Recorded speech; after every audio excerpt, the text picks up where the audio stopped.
Over the course of my musical life, I've had to take classes, conduct one form of research or the other, either for a paper or even for my nascent scholarship in my own personal research.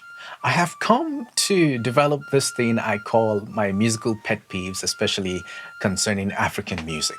One of them is the word griot, spelled Griot. My pet peeve as concerns this word started far back when I was still an undergraduate back in Obafemi University in Nigeria. I didn't like it, and I still don't. We need to stop calling every African oral historian or musician or praise singer a griot. Why? Because the word itself is not African. You don't go into any African tribe in any African country and find that word as an essential and authentic part of their language. Therefore, its history and its use is problematic and something ought to be done about it. The word griot can be traced to an 18th century French colonial record, with its roots also traceable to a Portuguese word, criado, which means servant. French colonial administrators operating in Francophone West Africa, especially Senegal and Mali, used this word to describe a variety of African concepts, such as praise singers, drummers, spiritual mediators, and genealogists. As if the plunder and the arrogance of the colonizers was not enough, they wanted to make things easy for themselves. So instead of finding out what those different concepts were in the language, they decided to use one word to describe all of them: griot. For instance, different African countries have different names for these individuals. While some have just one singular role, like being a praise singer, some, their roles is a combination of all of them: historian, praise singer, genealogist, and even spiritual mediators and advisors. In Mali, we hear about the knowledge keepers who are called Jalil or the Jali. One of them is the plural, I believe. And then when we go to Senegal, we hear about the Gewel.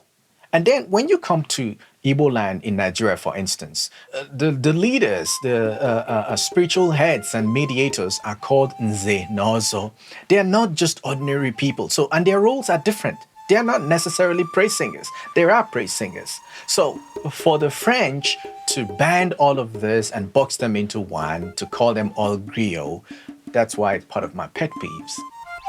The word griot found its way into academia around the 1950s and 1960s.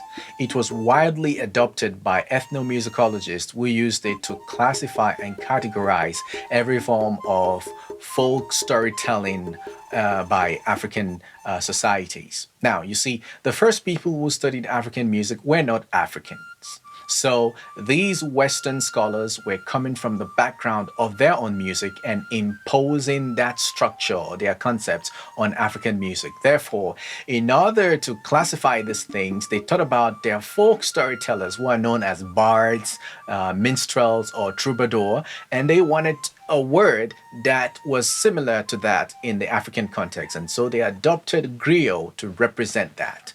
But the African concept was more nuanced than what is obtainable in the West. Therefore, this was quite problematic, and some African scholars eventually would challenge these assumptions. Eric Cherry, writing about Mande music in the year 2000, conceded that the word griot, as used for the identification and classification of African oral historians, was inadequate and colonial in its framing.